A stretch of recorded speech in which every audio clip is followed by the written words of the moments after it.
C'est bon, je me fous pour moi. C'est bon, c'est bon. Non, mais ça va. Ouais. Tu veux présenter l'association ou pas?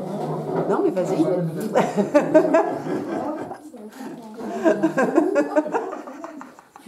En fait, j'ai pas Tu envie vas d'être présenter ton embêtée. association. Ouais, c'est bon, vas-y. On mange pas et on mord pas. On va se calmer, oui. Ça filme. Oh. On va y aller. Bah, moi, ça y est, ça enregistre déjà. Merci d'être venus si nombreux et nombreuses.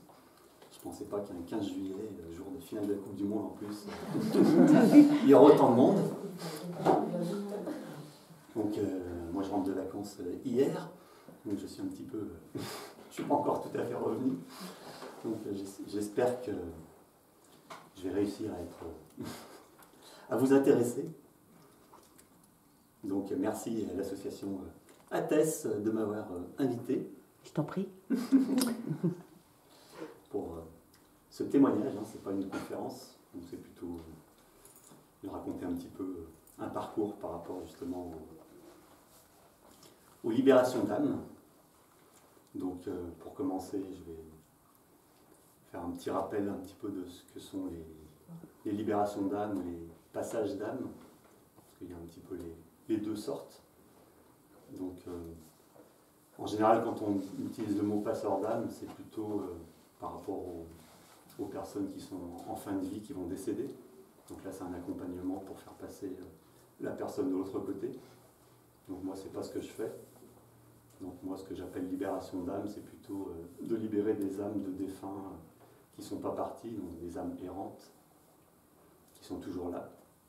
Donc elles peuvent être errées depuis des siècles parfois, enfin, ça peut être très très très ancien.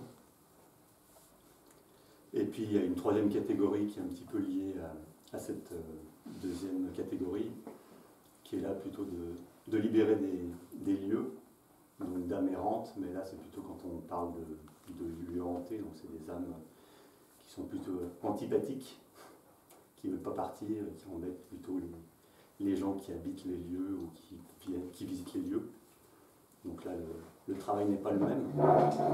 Moi jusqu'à maintenant j'ai plutôt travaillé à l'invitation des âmes, donc c'est elles qui viennent me chercher pour me demander en quelque sorte de les aider à passer. Alors que quand on s'occupe de lieux hantés entre guillemets, on va plutôt nettoyer, j'aime pas trop ce terme, mais on va essayer de faire partir les âmes mais sans leur consentement. Donc là il y a différentes techniques, j'en reparlerai un petit peu après. Donc je vais essayer de vous expliquer comment j'en suis venu à ça. C'est assez récent finalement, tout est venu petit à petit, mais depuis 2010 environ, d'une époque d'une ouverture spirituelle qui a commencé pour moi. Donc en même temps que je me suis ouvert, que je me suis mis en recherche de moi, il y a plein de choses qui sont ouvertes au niveau de la médiumnité, enfin de la canalisation, plein de choses petit à petit. Et entre autres, la libération des âmes. Donc en fait c'est dû à une rencontre avec une personne qui habite pas loin d'ici, à Cessieux. Donc une dame qui fait de la médiumnité avec le tarot et le pendule. Donc j'étais allé voir en consultation un petit peu de manière inspirée par... j'avais cherché par hasard un petit peu sur... par hasard justement. J'avais cherché sur internet... j'avais besoin de voir quelqu'un à ce moment-là parce que j'étais assez mal dans ma peau. Enfin, j'avais vécu une histoire très compliquée, j'étais vraiment pas bien. Donc je cherchais de l'aide. Donc je cherchais sur internet par rapport à la médiumnité. Et en fait c'est la forêt qui est à côté, la forêt de Valin, qui est à Saint-Victor-de-Cessieux. Donc qui est une forêt, je ne sais pas si vous connaissez tous, qui est un petit peu réputée comme lieu de guérison, enfin, il y a un siège entre guillemets druidique, il y a des sources, il y a des arbres, enfin, le lieu est assez intéressant énergétiquement, pas partout, mais il y a des endroits que moi j'aime bien.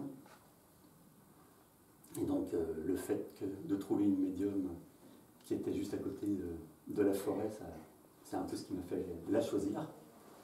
Donc je suis allé la voir en consultation et en fait elle m'a donné trois indices, enfin trois clés pour avancer à ce moment-là. Donc il y en avait une, c'était le livre La Petite Voix, donc qui donne des petits conseils chaque jour. Donc j'ai lu pendant 3 ans quasiment tous les jours. Et puis la deuxième clé, c'était qu'elle faisait des séances de relaxation guidée, donc, auxquelles j'ai participé pendant 2 ans, une année toutes les semaines, et puis l'année suivante tous les 15 jours. C'était moins régulier. C'était un travail sur soi en groupe, très intéressant. Et puis la troisième clé, c'était qu'elle organisait justement des libérations d'âme, donc publiques, n'importe qui pouvait venir. Donc on se regroupait dans des lieux elle prenait une carte qu'elle ouvrait et avec entendu, elle cherchait les lieux qui l'appelaient où il y avait des âmes qui demandaient à être libérées. Donc après, elle essayait de savoir le plus précisément le lieu à la rue près. Et donc elle donnait la date sur son site internet ou par mail aux gens intéressés. Donc on se retrouvait, on ne savait jamais qui serait présent. Et donc c'est comme ça que j'ai commencé à participer à des libérations d'âme. Donc j'ai rencontré aussi des personnes qui comptent dans ma vie, comme Isabelle, ici présente. Et puis, j'ai fait ça pendant des mois, non, même plus. Et au début, je faisais ça sans rien ressentir du tout. Je participais, on se mettait en cercle, on se donnait la main, on faisait un petit rituel. Mais en fait, c'est un peu ce qui m'a appris la technique, enfin, une façon de procéder pour libérer les âmes, de participer à ces séances assez régulièrement. Et puis, assez vite, des fois ça ne marchait pas quand on libère. C'est une proposition en fait qu'on fait aux âmes. Donc on appelle celles qui ont un petit peu initié la séance. Et puis après c'est ouvert à toutes les âmes qui pourraient entendre l'appel. Et on fait toujours à la fin de la séance la proposition pour celles qui ne sont pas parties ou qui auraient entendu l'appel de revenir demander à une des personnes présentes d'être aidées, enfin de les aider à monter plus tard si elles en ont besoin, de l'envie. Donc, et à chaque fois pratiquement ça tombait sur moi. Donc quand une âme ne partait pas, ou quand plusieurs âmes ne partaient pas, donc la médium leur proposait de venir chercher quelqu'un pour les aider plus tard. Ça tombait sur moi en général, on faisait ça le dimanche et le lundi, et pof, je ressentais l'appel. Pourquoi les âmes ne veulent pas partir? Alors, certaines justement, tu viens, tu veux les faire partir, puis elles partent pas. Oui. Pourquoi? Ils sont bien où elles se trouvent. Bah dans ces cas-là, enfin, il y a plusieurs réponses, mais par rapport aux libérations d'âmes qu'on effectuait, donc où des âmes effectivement ne montaient pas, ne partaient pas, je pense qu'il y a plusieurs raisons. D'une part, pour moi, la raison principale, c'est un petit peu la peur. Elles ont peur de quitter ce qu'elles connaissent. Elles sont dans un espèce de circuit où elles reproduisent un petit peu un schéma. Des fois, elles ne savent même pas qu'elles sont mortes. Donc elles ont l'impression d'être vivantes. Elles occupent un lieu un petit peu sur le même, à refaire des gestes de la vie quotidienne. Ça rappelle un petit peu ce qu'on voit dans des films de châteaux hantés, des choses comme ça, où on voit des fantômes qui passent toujours dans des couloirs, des choses comme ça. C'est un peu caricatural, mais c'est un petit peu la vérité. C'est que des âmes qui restent dans des maisons, qui refont la vaisselle, des choses comme ça, des gestes de la vie quotidienne, parce qu'elles se croient toujours là. Donc en fait, elles ont peur de quitter le lieu qu'elles connaissent, de quitter d'autres âmes peut-être qui sont avec elles, qui ne vont pas partir. Après, elles ne sont peut-être pas prêtes aussi, parce qu'il faut il faut qu'elles ressentent cet appel, parce qu'en fait, c'est de quitter ce monde où elles sont en quelque sorte prisonnières entre deux plans, entre le plan incarné et le plan suivant. Donc elles sont coincées. Donc le plan suivant, ça va les faire évoluer, ça va les faire continuer leur chemin. Et certaines ne le voient pas, ne le comprennent pas, elles ne sont pas prêtes. Donc il faut qu'il y ait un déclic qui se fasse. Donc ce déclic, il peut être fait de différentes façons. Et quand on fait une libération d'âme, c'est un petit peu ce qui peut se produire. Donc ça peut être par stapette, par une lumière, par une énergie, une vibration qu'elles ressentent.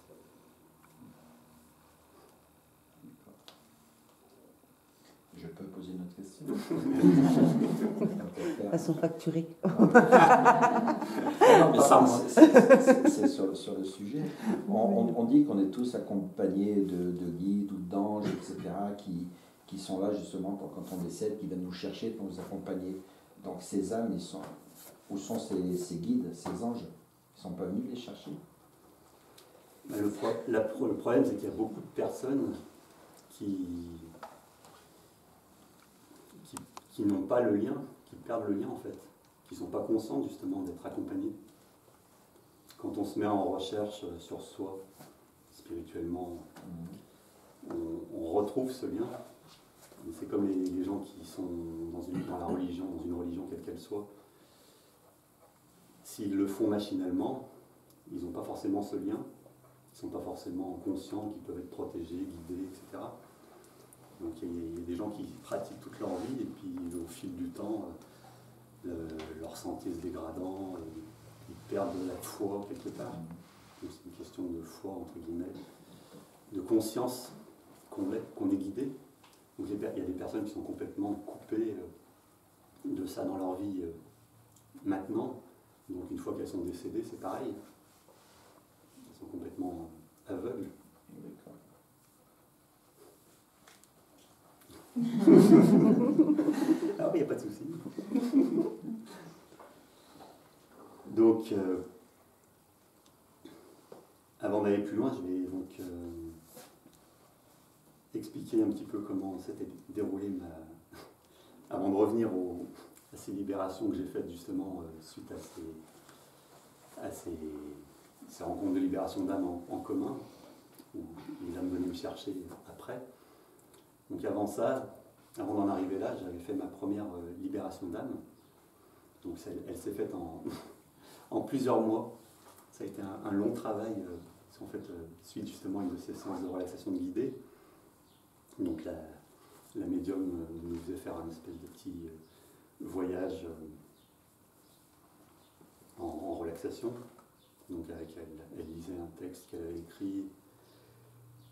Et nous, chacun voyait un petit peu certaines choses, on avait des ressentis, on voyait des images. Donc moi lors d'une de ces séances, j'avais eu des ressentis, des choses, enfin, j'avais vu une rose qui s'élevait, qui partait, des choses comme ça. Et donc c'était assez énigmatique, on ne savait pas trop à quoi ça correspondait, donc la médium essayait de déchiffrer un petit peu les différents retours des personnes présentes, et parfois ça peut être compliqué. Parfois on ne sait pas. Hein. Et donc là, ça a été assez long de trouver un petit peu. Il y avait une date, il y avait plein de choses différentes. Et donc au fil du temps, la médium pensait que Rose c'était un prénom. Il y avait une histoire avec le Nord, donc Rose du Nord. Donc c'était pensé dans le nord de la France. La date, elle pensait que c'était la date du décès. Et puis il se passait rien de spécial. Et puis un jour, je faisais à cette époque-là, tous les matins, je passais pas mal de temps à méditer, en général 45 minutes à peu près. Et donc c'est souvent à ce moment-là qu'il se passait beaucoup de choses, que j'ai eu des images qui sont venues, des mots, des visions, enfin pas mal de ressentis. Et donc, lors d'une de ces méditations matinales, j'ai eu une vision tout d'un coup d'un chemin enneigé, et puis je voyais une personne qui marchait dans la neige. comme si je la voyais d'au-dessus. Et elle avait une chapka en fourrure, elle était habillée plutôt sombre, mais en fourrure, enfin, ça faisait plutôt Russie ou Pologne, enfin, dans les pays plutôt du Nord, par là-bas. Et instantanément, en la voyant, j'ai pensé Rose. Enfin, j'ai fait le lien. Ça peut paraître bizarre, mais pour beaucoup des exemples que je vais donner, c'est un ressenti où on est sûr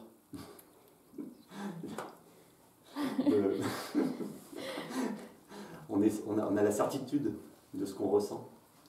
Il y a des moments où on doute, mais dans ces cas-là, on est sûr du lien qui se fait entre l'image, par exemple, et le prénom. Donc, il n'y a pas de mots, il n'y a pas une phrase qui dit c'est ceci, c'est cela, mais j'avais la certitude que cette vision, c'était la rose en question, et qu'il fallait que je fasse la libération de cette rose. Donc, libération que j'ai faite. Et puis, après, j'ai envoyé un message à la médium pour lui dire que j'avais fait la libération, mais que je ne savais pas si ça allait fonctionner ou pas. Parce que dans les séances qu'on faisait en commun, on demandait à chaque fois un signe à la fin pour savoir si ça allait fonctionner ou pas. Et souvent, il se passait quelque chose, il y avait un chien qui aboyait. Il y avait un chien qui était à côté au début, par exemple, quand on commençait la séance, et qui aboyait. Puis quand on commençait notre rituel, le chien se taisait. Et puis dès qu'on avait terminé, qu'on demandait un signe, tout d'un coup, il se mettait à raboyer ou des choses comme ça. Donc là, on interprétait ça comme le signe que ça s'était bien passé, que les âmes étaient montées. Puis après, certaines personnes qui étaient présentes dans l'assemblée, qui avaient des dons de médiumnité diverses, étaient capables parfois de dire tant de personnes sont montées, mais il en reste 2, et d'avoir même des informations plus précises, de les voir. N'est-ce pas, Isabelle? Isabelle disait avait souvent des informations sur le nombre de personnes, leur sexe, leur vêtements, ce genre de choses. Moi, je suis incapable de voir ça. Et donc avant de revenir plus en détail sur des différents exemples de personnes que j'ai aidé à passer, je vais expliquer un petit peu comment on procédait, comment j'ai appris. Et après, une fois appris la base, chacun peut l'interpréter, enfin la faire comme il le ressent en fait. Après, c'est pour libérer les âmes. Je dirais qu'il faut déjà être dans une intention bienveillante, d'amour, de se sentir lumineux, d'avoir vraiment une envie d'aider. Et après, donc, il y a des protections à faire pour essayer de ne pas se prendre une âme qui n'a pas envie de partir et qui pourrait vouloir rester collée à nous, voler notre énergie, ce genre de choses. Parce que c'est arrivé régulièrement, enfin pas régulièrement, c'est arrivé plusieurs fois dans les libérations qu'on faisait en groupe, qu'une personne qui était un petit peu basse en énergie, qui était un petit peu négative, entre guillemets, se retrouve avec une âme qui s'accrochait à elle. Donc les personnes présentes ont fait ce qu'il fallait pour que ça se passe bien, que l'âme se détache. Mais c'est bien justement de se protéger un petit peu. Donc après, chacun peut utiliser les protections qu'il veut. Ça passe par les pierres, ça passe par la prière, par les guides, les anges, tout ce que vous pouvez, tout ce en quoi vous croyez qui peut vous protéger. Mais pour moi, la plus haute protection, c'est d'être le plus haut possible au niveau vibratoire, au niveau lumineux et amour. C'est pas toujours facile de rester à un haut niveau. Donc en fait, les séances se déroulaient de la manière suivante, on se mettait en cercle, on se tenait la main, et puis on faisait un appel aux guides, aux anges, aux protecteurs, pour que tout se passe bien, pour qu'ils nous protègent. On mettait en place un tunnel de lumière, une espèce de grande colonne qu'on visualisait autour de nous, qui pouvait faire, ça dépend de la grandeur variable, 15 mètres, 20 mètres de diamètre autour du cercle de personnes. Donc on essayait de visualiser une grande colonne lumineuse qui conduisait au plan suivant. Et donc après on invitait les âmes qui nous avaient en quelque sorte convoquées, et puis les âmes qui pouvaient entendre l'appel, c'était dans le coin, à rentrer dans cette colonne de lumière, mais avec douceur et précaution. C'est-à-dire c'était vraiment une invitation en essayant de les rassurer, en disant qu'elles pouvaient s'approcher doucement de cette colonne de lumière, qu'elles pouvaient toucher en quelque sorte cette paroi qui était justement qu'on pouvait traverser. Les bébés pouvaient juste approcher leurs mains et puis petit à petit passer à travers, et puis quand elles se sentaient proches, qu'elles pouvaient rentrer à l'intérieur, puis qu'elles étaient complètement libres d'en ressortir si elles voulaient, qu'elles n'avaient aucune obligation, c'était vraiment une invitation. Et puis les inviter à ressentir un bien-être une fois à l'intérieur de cette colonne, qu'elles se sentaient remplies d'une énergie d'amour, de lumière, qu'elles se sentent bien, pour qu'elles comprennent en quelque sorte qu'à cet endroit-là, elles étaient mieux où elles étaient en permanence avant. Donc leur faire comprendre que si elles partaient, que si elles passaient, que si elles acceptaient le passage, elles allaient être mieux. Donc là, les faire dépasser justement cette peur qui pouvait les empêcher de partir. Donc une fois qu'on pensait qu'elles étaient toutes à l'intérieur, ou peu importe si elles n'y étaient pas toutes, mais on invitait donc des guides, des anges, peu importe, chacun selon sa croyance, des esprits, des êtres de lumière à descendre et à venir les accompagner, les aider à monter. Et donc à ce moment-là, on lançait le signal du départ. Et donc c'était une invitation à s'élever. Donc les guides accompagnants aidaient les âmes avec notre énergie à s'élever dans ce tunnel et à monter au plan suivant. Et donc on leur disait qu'en haut, elles seraient accueillies par des personnes qu'ils connaissaient, des proches de leur famille ou autres, des amis qui étaient décédés auparavant et qui pouvaient être là-haut et être impatients de les retrouver, ou d'autres personnes qu'elles n'avaient pas forcément connues dans leur vie terrestre, mais qu'en tout cas, elles ne seraient pas seules. Et une fois cette montée effectuée, on les remerciait de nous avoir sollicités.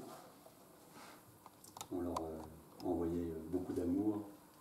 On leur disait aussi de penser à nous qui étions toujours là, qui restions dans la matière et qui avons encore beaucoup de chemin à faire. Et donc une fois ce rituel terminé, c'est à ce moment-là qu'on faisait cette fameuse demande d'un signe pour savoir si elles étaient montées, et qu'on proposait à celles qui n'étaient pas parties de passer par l'une des personnes présentes si elles le voulaient plus tard pour les aider. Et donc après, le signe qui se manifestait assez souvent, donc ça pouvait être un oiseau qui se mettait à faire un cri, enfin chanter au passage, un chien, divers bruits. Bon, après, c'était notre interprétation. Et puis, effectivement, petit à petit, chaque fois que des âmes ne partaient pas, donc ça tombait sur moi.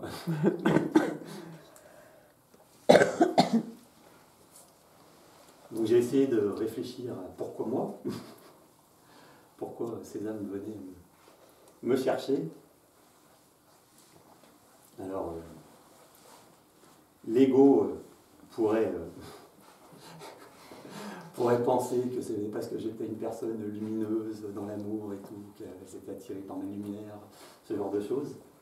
C'est ce que je pensais au début.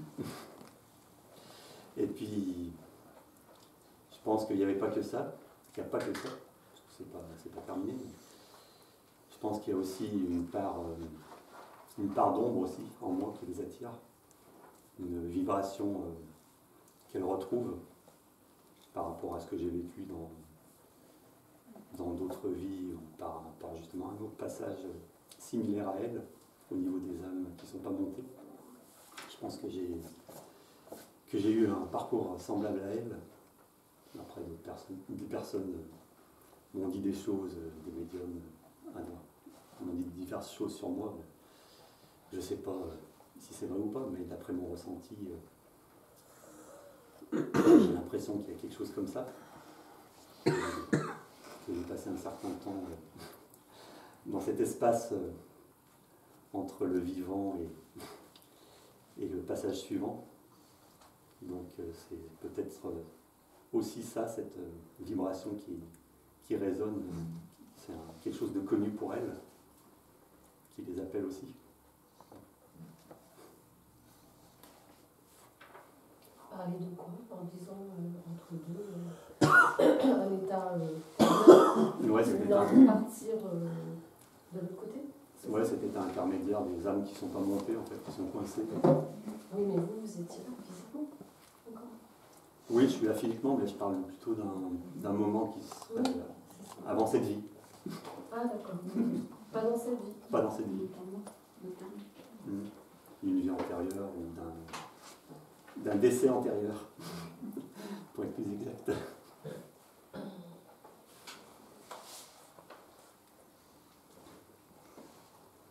Donc là, je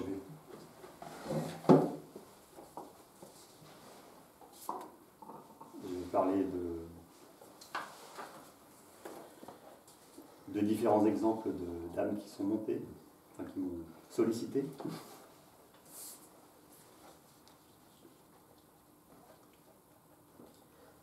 Déjà, comment elles te sollicitent?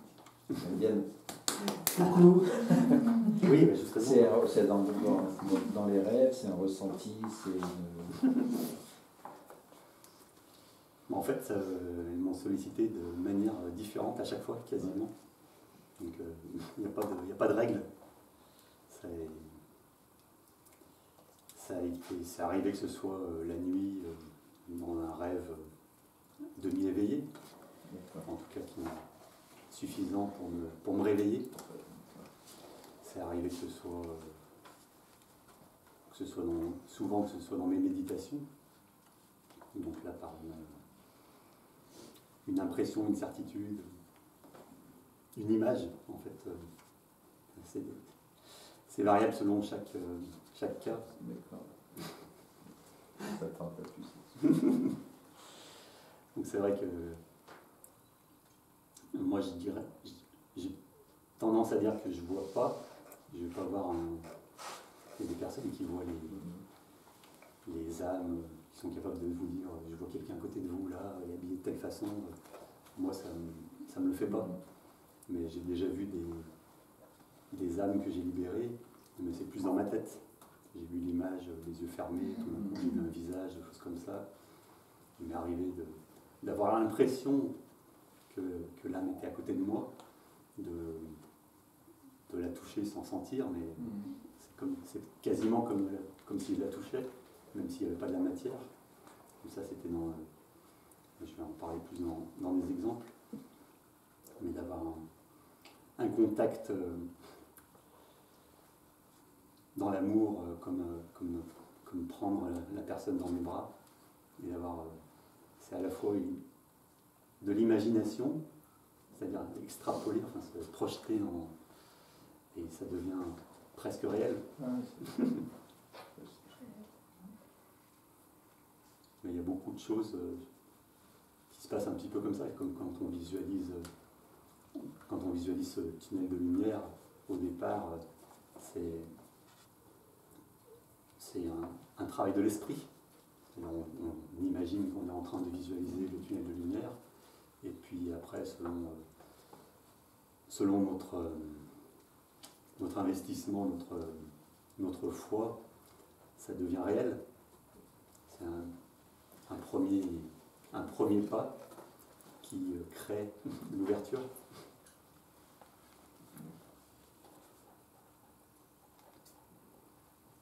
Donc la première que j'avais libérée, la Rose du Nord, c'était en 2012. Et donc, ça a mis 3 mois entre le début de la première information et le fait de comprendre qu'il y avait une libération à faire et de le faire. 3 mois pour arriver à ça. Et là, bon, j'ai été aidé tout le long, parce que sinon, j'aurais même pas su qu'il allait se passer quelque chose et quoi.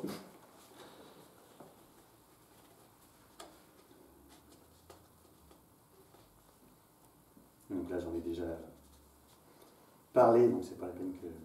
Et du coup, vous étiez arrêté justement dans l'histoire où vous aviez vu l'image dans la neige, mais vous n'aviez pas eu de signe pour être sûr qu'elle soit Oui. Ouais, donc après j'avais envoyé un message donc, à la médium qui m'avait confirmé. Donc elle avait vu ça. D'après elle, c'était fait. Et puis quand elle m'a répondu ça, j'ai eu un ressenti de joie. Enfin, souvent, quand j'ai fait des libérations, quand je ressens que c'est fait, j'ai un sentiment de joie, enfin d'exaltation, je me sens presque libéré de ressentir justement que l'âme est partie. L'âme, elle vous remercie en fait. Oui, c'est ça. C'est un petit peu ça, où on ressent la gratitude de l'âme, et en même temps c'est mêlé la gratitude que j'ai d'avoir fait ça, qui est quand même un travail extraordinaire, et que ça fait du bien, on se sent bien.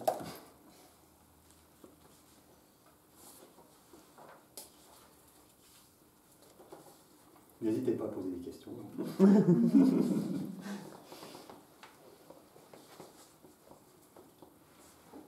Donc là, j'ai relu des notes que j'avais prises, et ça, c'en est une que j'avais complètement oubliée, que j'avais faite et qui était un peu particulière.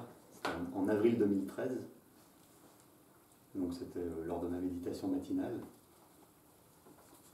Donc tout d'un coup, j'ai eu les images d'un décor de ruines, un petit peu comme un site romain, genre Pompéi, enfin, quelque chose comme ça. Et puis, ouais, donc en même temps de le voir, il y a une sensation mêlée justement d'antiquité, de Rome, donc quelque chose de très ancien. Et puis tout d'un coup, je me suis rapproché d'une ruine en particulier où il y avait une espèce de soupirail au niveau du sol. Et puis j'ai vu des espèces d'ombres qui sortaient de ce soupirail et qui étaient plutôt sombres. Et l'image curieuse, c'est que à travers cette espèce de forme sombre, c'est comme si je voyais en blanc la forme du squelette à l'intérieur. Donc c'était un petit peu effrayant. Donc comme en plus elle sortait assez rapidement, tout de suite ça m'a fait un petit peu peur. Donc je me suis automatiquement protégé. Enfin, j'ai fait une espèce de stop mental pour dire d'arrêter d'avancer. Et là, j'aurais proposé de faire une libération. Donc après, j'ai fait le rituel que je vous ai expliqué. Du coup, quand tu es seul, tu fais le même rituel en visualisant le canal de lumière, etc. Oui, je fais le même. Après, ce que j'ai expliqué, c'était déjà un petit peu ma version. D'accord. Mais bon, ce qu'on a appris, c'était à peu près la même. Mais après, c'était par rapport aux phrases qu'on prononce dans notre tête, ou les guides qu'on appelle, tout ça. Chacun chacun le fait à sa sauce. Moi, je sais que moi, j'essaie d'y mettre le maximum de douceur, d'amour, de comment dire, que ça aille douce, enfin pas précipiter les choses, de compréhension, alors que je l'ai fait avec d'autres personnes parfois, où je trouve que c'était assez sec, assez directif, où ça ne m'a pas plu. Donc après, chacun selon sa sensibilité. Moi, j'ai l'impression qu'il faut de la compréhension, qu'il faut proposer quelque chose. C'est vraiment une proposition. Il y a pas on n'impose rien du tout. Si elles veulent, elles partent. Celles qui sont demandeuses à la base, si elles se sentent prêtes. Si on arrive aussi, parce qu'on n'est pas forcément capable de proposer le passage selon notre état physique ou au moment où vous allez voir, des fois on est sollicité à des moments où pour elles ça urge, mais ça peut être à n'importe quel moment, tout d'un coup elles vont vous solliciter, vous êtes en train de dormir et puis qu'elles viennent vous chercher.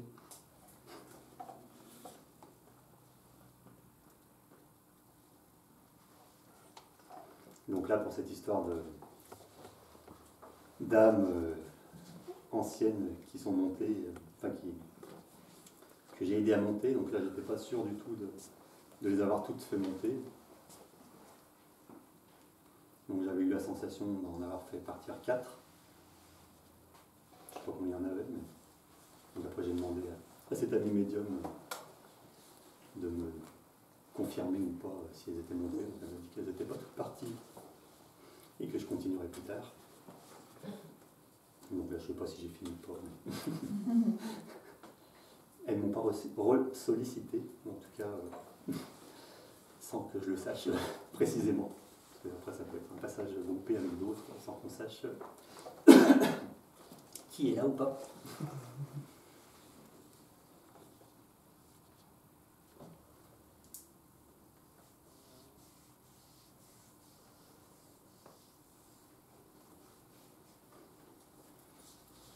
Donc là, dans autre exemple, toujours en 2013, les libérations a terminé quand on avait commencé donc, en groupe à Biol.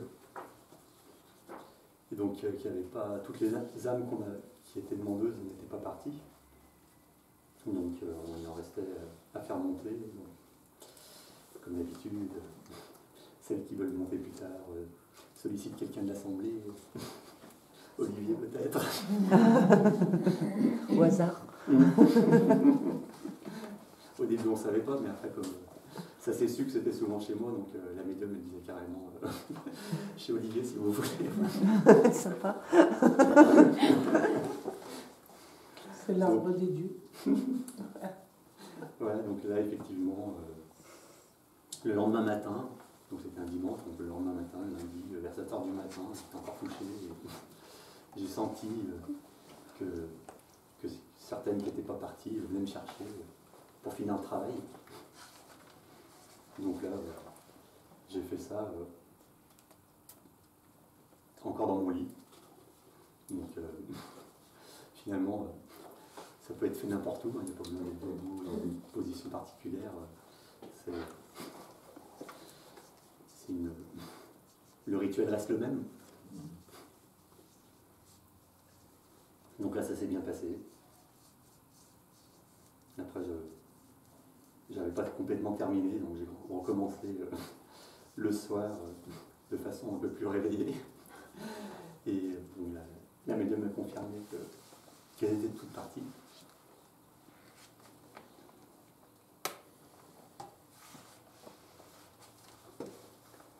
Après, j'ai fait une autre libération peu de temps après, le mois suivant, je crois. Donc, qui est assez intéressante parce que c'est quasiment la seule où j'ai la confirmation d'une personne vivante que ça s'est bien passé, parce que ça avait commencé donc dans un de nos cercles communs. Donc une personne qui était présente voulait faire monter l'âme de sa belle-mère qui la parasitait en fait, qui était toujours présente dans sa maison avec son mari. C'est- Ah, elle est bien. Là, oui. Jusqu'après, hein. Jusqu'au bout, les gars. Jusqu'au bout.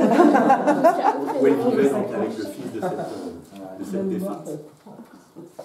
Donc, et c'était une belle-mère gênante, en l'occurrence, là. En tout cas, Ouais, une belle mère, quoi. ouais. Donc, elle leur pourrissait la vie, entre guillemets. Donc, ils se sentaient pas bien chez eux, ils sentaient une présence. Enfin, c'était assez lourd. Donc, elle était venue à ce cercle de libération pour essayer de faire partir cette belle-mère. Et ça n'avait pas marché. Et donc, sur qui s'est retombé. Donc,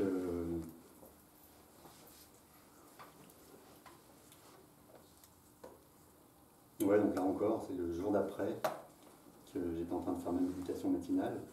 Et puis tout d'un coup, il y a le prénom de la belle-mère en question, donc on avait dit la veille, qui s'est imposé dans ma tête. Tout d'un coup, il y a le prénom qui est arrivé. Et donc là, c'était cette façon de se manifester. Donc j'ai su qu'il fallait que je fasse la libération. Donc j'ai fait mon rituel habituel. Et là, ça a été assez émouvant. Parce que j'ai ressenti la peine de cette belle-mère. Elle était dans la détresse quelque part, aérée dans cette maison. Et elle ne comprenait pas, enfin elle demandait de l'aide en quelque sorte. Et elle ne comprenait pas pourquoi on voulait la faire partir. Enfin, elle était malvenue. Elle était non désirée par les habitants de la maison, donc par sa belle-fille et son fils. Alors qu'elle, en fait, ce qu'elle voulait, c'était de l'amour, de la compassion, de la compréhension. Donc, je l'ai aidé à partir en ressentant un petit peu tout ça. Donc, c'était assez émouvant pour moi. Enfin. Et cette aide à partir, elle se fait mentalement ou par des paroles? Quand je fais tout seul, c'est mentalement. C'est mentalement. Tous les discours sont mentaux. Après, quand on le faisait en commun, effectivement, c'était à haute voix, pour que tout le monde puisse savoir où on en était et tout ça.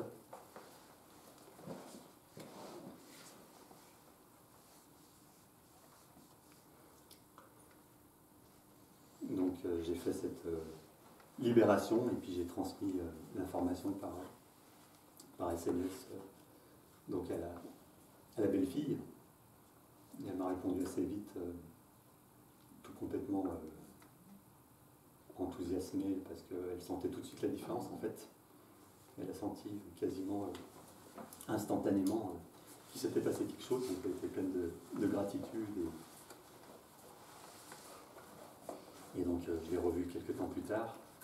Et donc elle m'a dit qu'elle était complètement à me remercier, pleine de gratitude, en me disant que ça avait complètement changé chez eux, que son mari aussi ressentait la différence, qu'il n'y avait plus cette lourdeur, qu'ils se sentaient bien en fait, enfin chez eux. Et c'est vrai que je ne connaissais pas cette personne avant le premier jour où elle nous avait sollicité, mais depuis, c'est vrai que en quelques fois où je l'avais vue, j'ai senti la différence en elle. Elle n'était plus du tout la même personne, déjà elle, dans sa façon d'être, au niveau de son sourire, sa joie. Donc c'était plutôt sympa d'avoir un témoignage. Donc c'est vrai que le fait d'expliquer donc à la personne qui avait voulu faire partir cette belle-mère envahissante, le pourquoi de cette détresse en quelque sorte, ce besoin d'amour qu'elle avait, ça a été assez important. Ça a fait comprendre quelque chose aussi au niveau des vivants. Parce que pour eux au départ c'était notre belle-mère nous embête, il faut la faire partir. Quoi. Ils cherchaient pas spécialement plus loin. C'était pas dans l'amour, c'était dans l'envie de se débarrasser, quoi. Ouais. Dans un égoïsme. Du coup, c'est pour ça que je pense qu'elle ne portait pas. Enfin, je sais pas. Oui.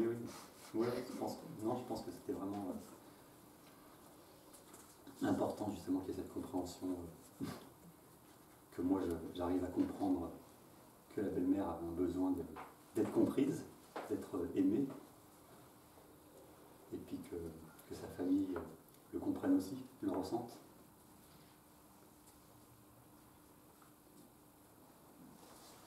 Parce qu'elle ne se rendait pas compte que c'était lourd pour les vivants. Là. Que quoi? La belle-mère, elle ne se rendait pas compte que c'était lourd pour son fils et sa belle-fille. Ben, on dirait pas. Ah ouais, mais elle l'a pas ressenti. Je crois pas. Ouais. Elle n'a pas su donner le message comme quoi c'était de l'amour qu'elle voulait. Elle s'y a mal pris, quoi. Après, c'est peut-être aussi une question que le message il passe pas en fait. Oui. Tu peux envoyer des ondes radio si t'as pas le capteur en fait. C'est pas reçu en fait. Ouais, c'est ça. Elle se manifestait et eux ils captaient pas. Et si elle est coincée, elle sait pas quoi faire, tu vois, donc du coup, elle peut pas faire autrement qu'exister dans une espèce de forme qu'elle comprend pas forcément. Donc c'est pas son égoïsme. Ah non, mais j'ai pas dit que c'était égoïste. Non, j'ai entendu. Voilà, il fallait un décodeur. Peut-être qu'il a envoyé des signes et qu'ils ont été mal interprétés en pensant que c'était plus On fait déjà intrusif ça entre pour vivants, eux. alors. Bah oui, parce que c'est pas évident de savoir que. Non, puis des fois, Déjà. ça peut faire peur aussi. On peut penser que c'est malveillant alors que c'est juste pour Oui, inviter puis- les gens. Si on ne connaît pas, on n'imagine pas forcément que déjà qu'il y ait une âme qui en plus veuille être aidée à passer, qu'on puisse le faire, ce genre de choses. Il y a beaucoup de gens qui ne sont pas du tout conscients de ce genre de choses. Pose une question. Je me demandais, moi, est-ce que, parce que là, c'est des passages que tu as fait de manière consciente, mais est-ce qu'après coup, tu t'es peut-être posé des questions sur des choses avant dans ta vie où tu as pu me dire, là, c'était bizarre quand même, parce que j'ai pas l'impression d'avoir déjà fait ça précédemment. Si. Parce que tu dis que ton premier passage c'était en 2011, mais Oui. des fois, Moi, j'ai pas. Si, c'est vrai qu'après, j'ai repensé plein de choses. Avant ou même après, il y a des moments